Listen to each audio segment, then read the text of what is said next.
네, 사랑하는 성도 여러분, 우리는 계속해서 갈라디아서의 말씀을 살펴봐오고 있고, 오늘은 갈라디아서 3장 15절에서 22절을 살펴본 이후의 말씀인 23절에서 29절까지의 본문을 함께 나누고자 합니다. 우리는 앞선 본문에서 하나님께서 아브라함에게 주신 약속과 그 이후에 주어진 율법과의 관계를 함께 살펴보았죠. 바울은 하나님께 먼저 약속을 주셨습니다. 그 약속은 430년이 지난 후에 율법으로 다시 약간의 변화가 있는 그러한 상황이 있었고, 이 율법이 오고 나서 그리스도 예수가 왔음에도 폐기되지는 않았다라고 우리는 함께 나누었죠. 또한 이 율법은 사람을 구원하기 위해 주어진 것이 아니라 죄를 드러내고 그리스도께로 인도하기 위해 주어진 것임을 우리가 함께 살펴보았습니다. 결국 이 율법과 약속이라는 것, 복음이라는 것은 서로 대립하는 것이 아니라 하나님의 구원 계획 안에서 각각의 맡은 역할이 있음을 우리가 함께 나누었습니다. 그렇다면 우리가 이러한 나눔 속에서 또 살펴본 설교 속에서 또 한 가지의 질문이 생길 수 있을 겁니다. 그리스도께서 오신 지금은 율법은 어떻게 되었을까요? 율법이 사람을 그리스도께로 인도하는 역할을 했다면 이제 그리스도께 나아온 우리, 그리스도를 믿는 우리에게 이 율법은 어떤 관계를 맺으면서 살아가야 할 존재일까라는 질문들이 생겨날 겁니다. 그리고 또한 그리스도를 믿는 사람은 이전과 어떻게 달라졌을까라는 것들을 우리가 오늘 본문을 통해 함께 살펴볼 수 있을 겁니다. 오늘 우리가 살펴볼 갈라디아서 3장 23절로 29절까지의 본문에서는 복음을 통해 우리의 신분이 어떻게 변화되었는지를 알 수 있습니다. 바울은 율법 안에 있던 사람과 믿음 안에 있는 사람을 비교하면서 예수 그리스도 안에는 더 이상 종이 아니라 하나님의 자녀가 되었음을 선언합니다. 그리고 아브라함에게 받은 이 약속이 우리가 받는 이런 상속자의 신분으로 우리가 변화되었다는 것을 선언하고 있습니다. 그러므로 오늘 우리는 이 말씀을 통해서 복음이 우리의 죄를 용서하는 데서 끝나는 것이 아니라 우리의 신분과 삶의 정체성을 어떻게 새롭게 하는지를 함께 살펴보고자 합니다. 우리가 오늘 본문을 함께 나누어 보겠습니다. 갈라디아서 3장 23절 본문에서는 믿음이 오기 전에 우리는 율법 아래에 매인 바 되고 계시될 믿음의 때까지 갇혔느니라 라고 오늘 본문이 시작됩니다. 앞선 3장 21절로 22절의 논의를 이어가면서 이 율법의 역할을 시간의 흐름 속에서 설명하는 구절이라고 할 수 있습니다. 바울은 믿음이 오기 전이라는 말로 시작해서 계시될 믿음이 될 때까지라는 말로 마무리합니다. 동시에 이 믿음이라는 단어를 문장과 처음과 끝에 배치함으로써 지금 말하려는 내용의 중심이 믿음에 있다는 것을 강조하면서 이 구절을 기록하고 있는 것입니다. 여기서 바울은 믿음과 율법을 대립시키는 것이 아니라 구속사의 흐름 속에서 율법이 언제까지 이 율법으로서의 역할을 담당했는지를 설명하려고 합니다. 여기서 믿음이 오기 전에 라는 표현이 등장하는데 이 표현은 예수님을 믿기 전을 의미하는 것이 아니라 헬라어 원문에서 관사가 붙어서 그 믿음이라고 기록되어 있는데 이는 예수 그리스도의 오심과 함께 드러나고 있는 구원의 시대를 가리킵니다. 다시 말해서 바울은 개인의 회심 이전과 이후를 말하는 것이 아니라 그리스도께서 오기 전과 오신 후라는 구속사적인 전환점을 말하면서 이 믿음이 오기 전이라고 기록하고 있는 거죠. 따라서 이 믿음이 오기 전은 율법의 시대, 그리고 믿음이 온 후는 그리스도 안에서 복음이 드러난 시대를 의미한다라고 우리는 이해할 수 있습니다. 이어서 바울은 우리가 율법 아래에 매인 바 되어 라고 기록하고 있는데 이 율법 아래 매인 바 되어 라는 이 표현에서 매인 바 되다라고 번역된 동사는 본래 군사들이 성을 지키거나 죄수를 감시할 때 쓰는 단어입니다. 그러니까 여기서 매였다라는 단어가 그런 의미라는 거죠. 따라서 다 묶여있다라는 의미보다 철저히 보호하고 감시하며 통제하는 상태가 이 매인바 된 상태라고 할 수 있는 겁니다. 그리고 이어지는 갇혔느니라 라는 것도 마찬가지 역시 사방으로 둘러싸여서 빠져나갈 수 없도록 가두는 의미를 가진 거죠. 여기서 그래서 우리는 바울이라는 이 인물이 율법을 묘사할 때 매였다, 그리고 갇혔다라는 동사를 사용하기 때문에 이것이 굉장히 부정적인 의미로 사용된 것이 아닐까라고 이해할 수 있겠지만, 그렇게 이해하는 의미보다 이 율법을 감옥이라고 묘사하는 것보다 일정한 기간 동안 사람을 붙들어 두는 보호자 같은 기능을 하는 것으로 설명하고 있는 부분도 있음을 우리는 이해해야 합니다. 그래서 결국 이 율법이라는 것이 단순히 이것이 우리를 매어서 갇히게 해서 감옥과 같은 곳에 두는 것이 아니라 일정 기간 동안 이 율법이 보호자 같은 역할을 했다라는 부분으로 이 본문을 이해하는 것이 더 올바른 이해라 할 수 있습니다. 결국 바울은 이 율법을 부정하거나 무가치한 것으로만 기록하고 있지는 않습니다. 오히려 이 율법은 하나님께서 정하신 때까지 사람으로 하여금 자신의 죄를 깨닫게 하고 스스로는 구원에 이를 수 없음을 알게 하는 장치가 되는 거죠.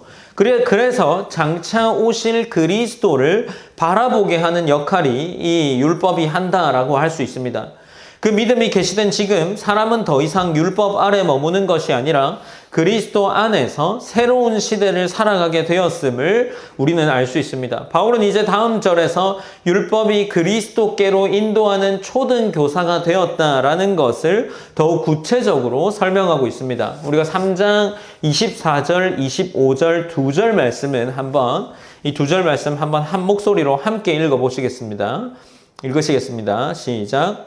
이같이 율법이 우리를 그리스도께로 인도하는 초등교사가 되어 우리로 하여금 믿음으로 말미암아 의롭다함을 얻게 하려 함이라. 믿음이 온 후로는 우리가 초등교사 아래에 있지 아니하도다. 아멘. 우리가 24절에서 바울은 앞선 23절의 내용을 비유로서 설명하고 있습니다. 이같이 율법이 우리를 그리스도께로 인도하는 초등교사가 되어 라고 기록하는데, 여기서 이같이라는 표현은 지금까지 설명한 율법을 정리하는 역할을 하는 말입니다. 다시 말해서 율법이 사람을 죄 아래 가두고 믿음의 때까지 보호하며 인도하였던 이유를 한마디로 설명하는 것이라고 할 수 있죠. 바울은 율법의 목적을 사람을 구원하는 데 있는 것이 아니라 사람을 그리스도께 인도하는 거 있다고 선언했었죠. 그리고 이제 바울은 여기서 그것을 하나의 비유로서 초등교사라고 번역하여서 사용하고 있는 겁니다. 여기서 나오는 초등교사라는 단어는 헬라어로 파이다고고스라는 단어인데 오늘날의 학교 교사를 의미하는 단어는 아닙니다. 당시 그리스 로마 사회에서 파이다고고스라는 이 초등교사는 어린 자녀를 학교에 데려다주고 생활을 감독하며 훈육하며 도덕적인 부분을 가르쳤던 종을 의미합니다. 그는 아이에게 학문을 가르치는 것이 아니라 아이에게 성숙하기 전까지 보호하고 지도하는 어떤 보모의 역할을 감당하는 단어가 이 초등교사입니다. 따라서 바울은 율법을 스승이라기보다 그리스도께 이르기까지 하나님의 백성을 돌보며 인도했던 보호자의 역할로서 이 율법을 설명하고 있는 거죠. 그리고 바울은 이어서 이는 우리로 하여금 믿음으로 말미암아 의롭다함을 얻게 하려 함이라 라고 본문이 이어져 나가고 있죠. 중요한 것은 이 율법 자체가 사람을 의롭게 하는 데 있지 않음을 다시 한번 설명하고 있는 거죠. 율법은 사람의 죄를 드러내고 그 한계를 깨닫게 함으로써 결국 그리스도가 유일한 구원의 길임을 알게 하는 역할인 겁니다. 그래서 따라서 율법은 곧 그 시대에 있었던 초등교사, 삶의 길잡이의 역할을 했던 것처럼 이 율법이라는 것은 목적지가 아니라 길잡이였고 구원의 수단이 아니라 구원자를 향하도록 인도하는 하나님의 도구라는 것이 이 율법이라는 거죠. 그래서 25절에 다시금 이 본문이 이어지면서 믿음이 온 후로는 우리가 초등교사 아래에 있지 아니하도다 라고 선언하고 있는 겁니다.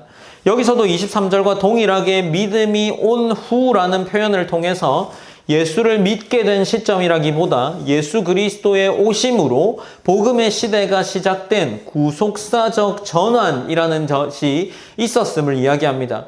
바울이 말하고자 하는 것은 믿음이 오기 전과 믿음이 온 후라는 표현을 통해서 분명하게 시대적 구분을 하고 있다는 것이 오늘 본문에 나타나는 점이죠.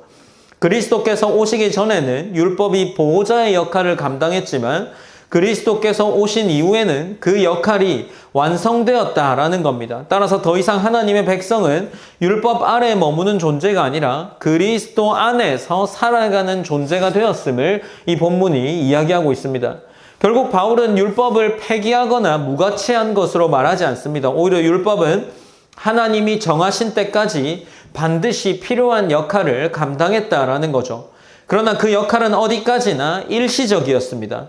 보호자는 아이가 성숙할 때까지 필요한 존재이지만 성인이 된 이후에도 계속 그 보호 아래 살아가는 것은 정상적인 모습이 아니죠.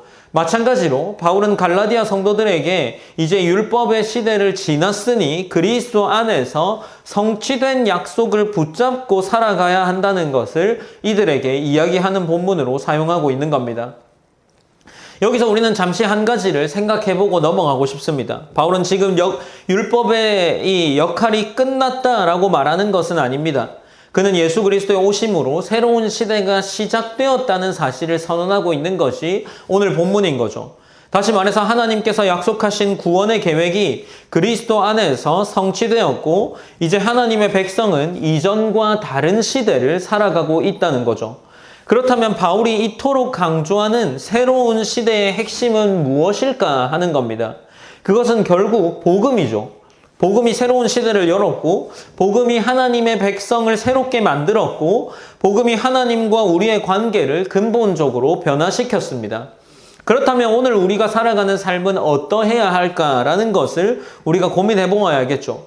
우리는 과연 복음이 가져온 새로운 시대의 방법으로 삶을 이어나가고 있습니까? 아니면 여전히 복음을 알고 있음에도 불구하고 복음이 오기 이전의 방식으로 살아나가고 있습니까? 여전히 내 행위로 하나님을 평가하고 내 기준으로 하나님을 판단하고 내 열심으로 신앙을 증명하려 하고 있지는 않습니까? 바울은 갈라디아 교회에 이제는 더 이상 초등교사 아래에 있지 않다라고 선언하죠. 그렇다면 우리 역시 복음을 들은 사람답게 살아가야 할 겁니다. 복음을 아는 것에 머무는 것이 아니라 복음이 우리의 생각과 삶의 방식까지 새롭게 드러내야 하는 것을 의미하는 거죠. 그리고 바울은 이제 그 복음이 우리에게 가져온 가장 놀라운 변화를 선언하는데 그리스도를 믿는 사람이 더 이상 율법 아래에 있는 존재가 아니라 하나님과 새로운 관계 안으로 들어간 존재라는 것을 설명하고 있습니다. 그래서 바울은 이어지는 26절에서 이렇게 기록하는데 우리가 26절 말씀도 한번 함께 읽어보시겠습니다. 26절입니다. 시작. 너희가 다 믿음으로 말미암아 그리스도 예수 안에서 하나님의 아들이 되었으니. 네, 이제 26절에서 새로운 시대를 살아가는 새로운 정체성을 이야기하면서 나아가고 있는 겁니다. 바울은 앞선 논의를 하나의 결론으로 이끌어갑니다. 너희가 다 믿음으로 말미암아 그리스도 예수 안에서 하나님의 아들이 되었다라고 기록하죠. 여기서 믿음으로 말미암아라는 것은 바울이 계속해서 갈라디아서 안에서 반복하고 있는 핵심 주제입니다. 사람은 율법의 행위가 아니라 믿음을 통해 하나님과 새로운 관계 안으로 들어갑니다. 그리고 그 결과는 제사함을 받는 것에서 멈추지 않죠. 바울은 이제 복음이 가져오는 가장 놀라운 것이 무엇인지를 선언하는데 그것은 하나님께서 우리 자신을 자녀로 받아들이셨다라는 사실입니다. 특별히 하나님의 아들이라는 표현은 앞선 3장 16절의 말씀과 비교할 수 있는데 우리는 3장 16절에서 이렇게 기록하고 있었죠.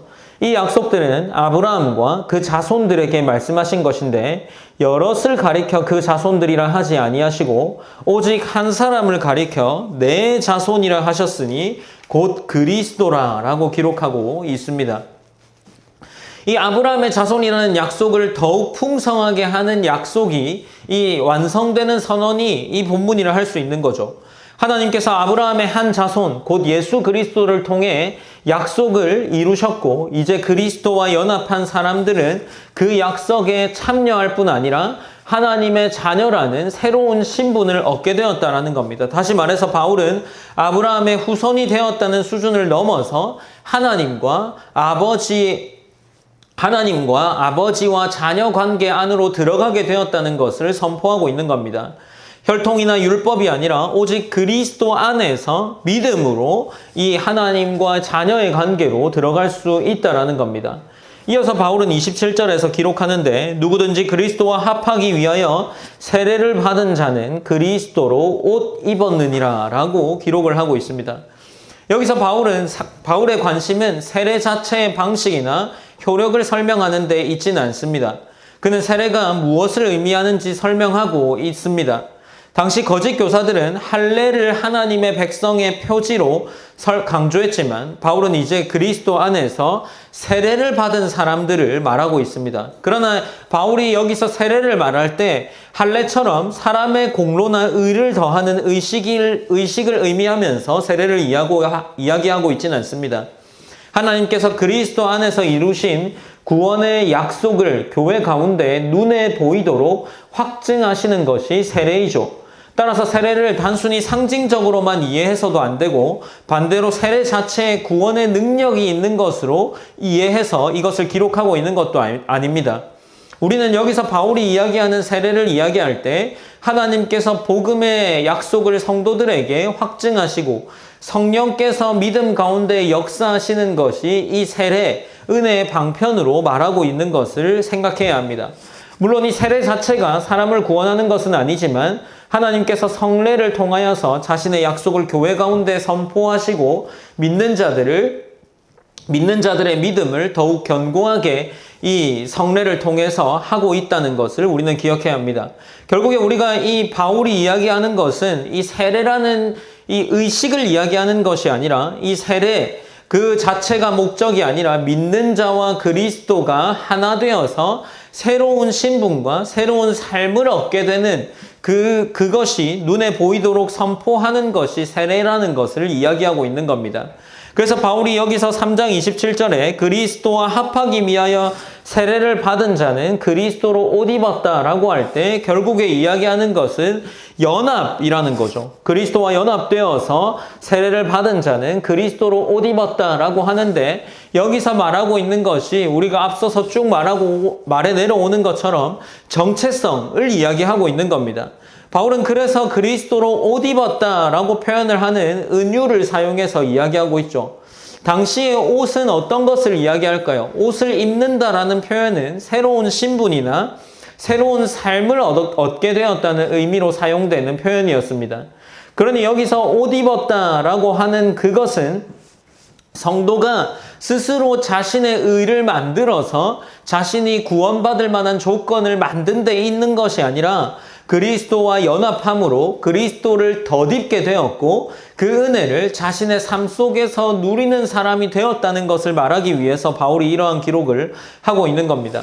그래서 바울이 이야기하는 것은 신분상의 선언을 말하는 것이 아니라 그리스도와 연합한 사람은 자신의 의가 아니라 그리스도의 의를 덧입은 사람이면서 이전 사람을 벗고 새로운 존재로 살아가는 사람이라는 것을 본문이 이야기하고 있는 거죠. 바울은 세례를 통해서 바로 이러한 복음의 실제를 설명하고 있는 겁니다. 결국에 이 본문 26절과 27절 이 말하는 것은 우리에게 가장 큰 변화가 있었다라는 것을 선언하고 있는 거죠. 우리는 더 이상 율법 아래에 있는 죄인이 아니라 믿음으로 그리스도와 연합하여 하나님의 자녀가 된 사람들입니다. 그리고 세례는 바로 그 사실을 교회 앞에서 눈에 보이도록 선언하는 하나님의 언약의 표징입니다. 바울은 갈라디아 성도들에게 더 이상 할례를 통해 새로운 신분을 얻으려고 하지 말라는 말을 하고 있는 거죠. 이미 그리스도 안에서 하나님의 자녀가 되었고 그리스도의 옷 입은 사람이라는 것을 이 갈라디아 교회 성도들에게 상기시켜주며 이야기하고 있는 겁니다. 결국에 바울이 이야기하는 것은 갈라디아 교회 성도들에게 이야기하는 것이고 갈라디아 교회 성도들은 율법이 아닌 하나님의 복음과 믿음 그리고 새로운 정체성을 너희가 이미 가지고 있다는 것을 그들에게 이야기하고 있는 겁니다. 바울은 이제 3장 28절과 29절로 이어서 기록하고 있는데 우리가 이 두 절 말씀을 또 한번 함께 읽어보시겠습니다. 두 절 말씀입니다. 시작.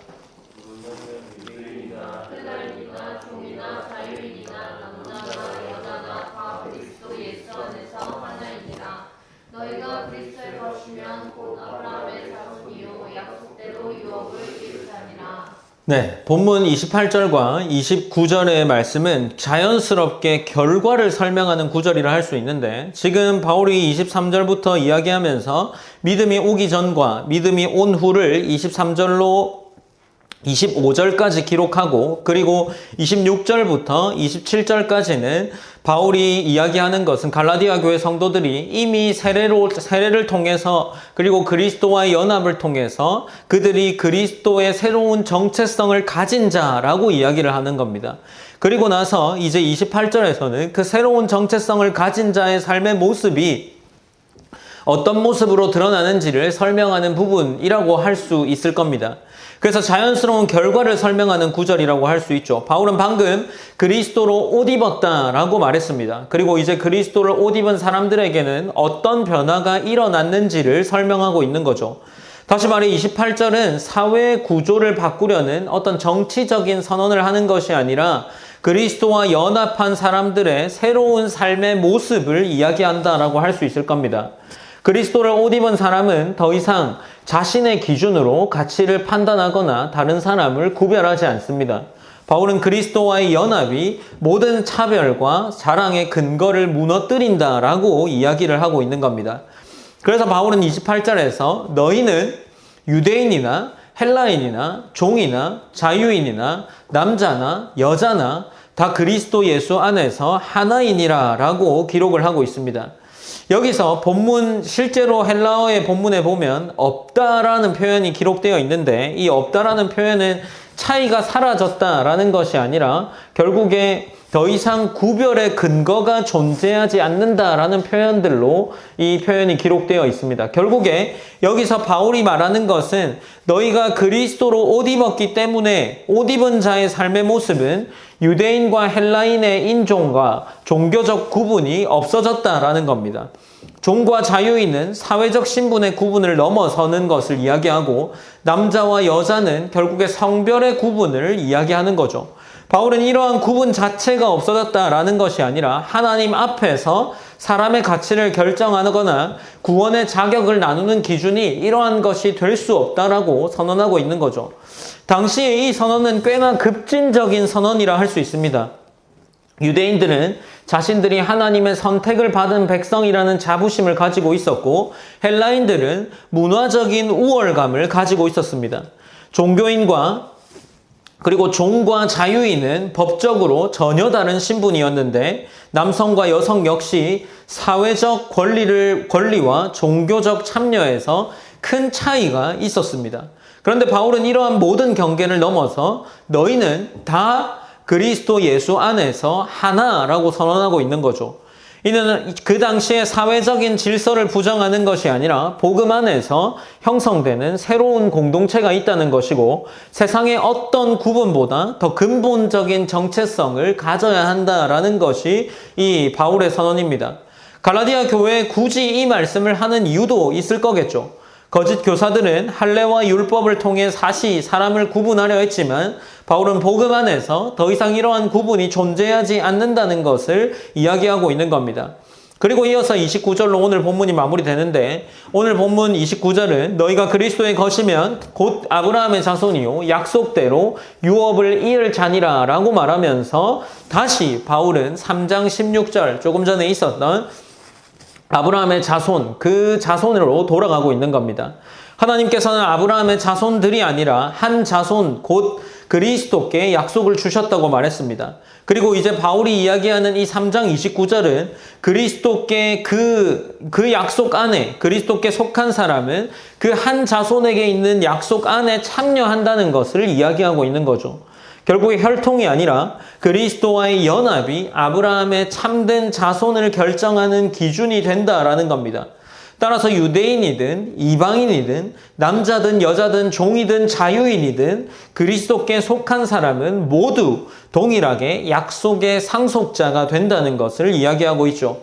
이것은 갈라디아서 3장 전체의 결론이기도 합니다.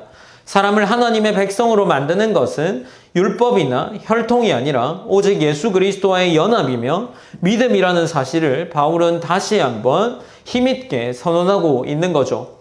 사랑하는 성도 여러분, 오늘 바울이 말하고 싶은 것은 믿음으로 구원받는다라는 것도 있겠지만 바울은 그 복음이 우리를 누구로 만들었는지를 선언하고 있는 부분이 아닐까 합니다. 그는 너희는 하나님의 아들이다. 그리고 너희는 그리스도의 옷을 입었다. 라고 선언하고 있습니다. 그리고 너희는 하나이며 너희는 아브라함의 상속자, 곧 예수 그리스도의 약속에 참여한 자라는 것을 반복해서 말하고 있는 거죠. 다시 말해서 복음이라는 것이 단순하게 죄를 용서하는 데서 끝나는 것이 아니라 우리의 신분이 바뀌었고 우리의 삶의 모습이 바뀌었고 그렇기 때문에 우리의 정체성이 새로워졌다라는 겁니다. 바울은 갈라디아 교회가 다시 율법으로 돌아가려는 모습을 보면서 안타까워하고 있는 거죠. 하나님의 자녀가 된 사람들이 다시 초등교사, 종 안으로 들어가서 종처럼 살아가려고 했기 때문입니다. 이 새로운 신분이 우리의 삶 속에서도 역사 속에서도 많은 일들을 했습니다. 우리가 새로운 신분을 받았으면 그 신분에 맞도록 정체성에 맞도록 삶을 살아야 했었죠. 초대교회에서는 유대인과 이방인이 함께 예배를 드렸고 주인과 종이 같은 성찬상 식사 앞에 앉았으며 남성과 여성이 함께 하나님의 백성으로 인정을 받았습니다. 당시 사회에서는 상상하기 어려운 일이었죠. 세상은 여전히 혈통과 신분 그리고 재산과 권력으로 구분했지만 교회는 너희는 다 예수 그리스도 안에서 하나라는 것으로 이야기를 하고 있습니다. 물론 사회의 질서가 하루아침에 바뀐 것은 아니었겠죠. 그러나 복음을 가진 시선은 우리의 삶의 방향을 바꾸었고 그 새로운 시선은 결국 역사를 바꾸기도 했습니다. 실제로 고아를 돌보고 버려진 자들을 품었고 노예를 형제로 부르기 시작한 공동체가 새로운 정체성을 가지는 교회 공동체에서 시작되었기 때문이죠. 그렇다면 오늘 우리의 삶은 어떻습니까? 우리는 하나님의 자녀라는 신분으로 우리의 삶의 모습을 바꾸어 살아가고 있습니까? 바울은 오늘 우리에게 분명히 말하고 있습니다. 우리의 신분은 그리스도의 옷을 입은 신분이다라는 거죠. 우리의 정체성은 우리가 무엇을 하는가에 그리고 무엇을 이루었는가에 있지 않습니다. 누구에 속해 있는가를 기억하는 데 있는 거죠. 우리는 그리스도께 속한 사람이며 하나님의 자녀이며 약속을 이어받을 상속자입니다. 그렇다면 우리의 신분이 바뀌었다면 우리의 삶도 바뀌어야 한다는 것을 기억했으면 합니다. 왕자의 옷을 입고 여전히 종처럼 살아간다면 그것은 모순일 겁니다. 하나님의 자녀가 되었으면서 여전히 세상의 인정만이나 혹은 세상의 기준만을 추구하며 살아간다면 우리에게 선언된 복음은 아무런 의미가 없어지는 거죠. 복음은 우리를 조금 더 나은 사람이 되게 하는 것이 아니라 새로운 사람이 되게 합니다. 그러므로 이번 한 주간에 우리는 나는 누구인가를 기억하면서 한번 살아갔으면 좋겠습니다. 하나님의 자녀답게 사람을 사랑하고 하나님의 상속자답게 세상의 기준보다 하나님의 나라를 먼저 구하면서 그리스도를 옷 입은 사람답게 살아가는 귀한 성도님들이 되시기를 바랍니다. 우리가 오늘 말씀을 붙잡고 함께 기도했으면 합니다. 우리가 오늘 말씀에서 말하는 것은 그리고 우리가 오늘 말씀의 제목을 신앙의 메타인지라고 붙여보았습니다. 우리가 메타인지라는 말을 최근에 많이 듣고 또 사용하는 단어가 아닐까 싶습니다. 우리 메타인지라는 말은 자신의 기준이 객관적으로 어디 있는지 스스로 잘 아는 것이라는 의미의 표현이죠. 우리의 신앙의 메타인지는 가지고 계신지를 한번 돌아보았으면 좋겠습니다. 우리는 정말 하나님의 자녀로서 세상의 가치의 기준이 아닌 하나님의 가치의 기준 그리고 그리스도의 옷 입은 자라는 메타인지를 가지고 있으십니까? 우리가 그런 정체성으로 우리의 삶을 살아가고 있습니까? 우리가 말씀에서 멀어지면 절대로 신앙의 메타인지를 가질 수 없을 겁니다. 우리가 교회에서 멀어지고 공동체에서 멀어진다면 우리는 그러한 메타인지를 할 수 있을 만한 능력이 없습니다. 율법이 능력이 없는 것처럼 우리가 율법을 지킬 수 없는 것처럼 우리 스스로가 구원의 길에 갈 수는 없습니다. 우리가 도덕적으로 더 나은 사람이 된다고 해서 우리는 하나님의 자녀가 될 수 없습니다. 신앙의 메타인지라는 것은 우리가 정말 하나님의 자녀라는 것, 그분의 의를 덧입었기에 그분이 살았던 의로운 삶을 살 수 있는 겁니다. 우리가 그러한 모습으로 삶을 살아가고 있으십니까? 아니면 하나님과 너무 멀어져서 하나님의 의에도 관심이 없고 예수 그리스도의 은혜에도 관심이 없고 그저 내가 하루를 살아가는 데에만 급급하게 살아가는 삶이 우리의 모습은 아닙니까? 우리가 한번 돌아보면서 나아갔으면 좋겠습니다. 우리는 과연 이들이 유대인이나 헬라인이나 종이나 자유인이나 남자나 여자나 다 차별이 없이 살아낼 수 있었던 이유는 그들이 그 당시에 새로운 신분과 새로운 정체성이라는 인지를 가지고 있었기 때문이 아닐까요? 우리가 새로운 삶을 살기 원한다면, 그리고 정말 성도의 삶을 살기를 원한다는 마음이 있다면 우리는 신앙의 메타인지가 더 높아져야 하지 않을까 싶습니다. 우리가 이 시간에 함께 기도할 때 하나님, 내가 정말 이 신앙의 메타인지를 가지기 원하는 자가 되었으면 좋겠다라고 기도하셨으면 좋겠습니다. 그리하여서 우리의 삶의 모습 속에서 그리스도의 새로운 신분, 그리스도께서 우리에게 옷 입혀주신 그 옷에 걸맞는 신분의 삶이 우리의 삶이 될 수 있기 원합니다. 라는 그러한 기도의 제목들로 또 결단하면서 함께 기도했으면 좋겠습니다. 기도하시겠습니다.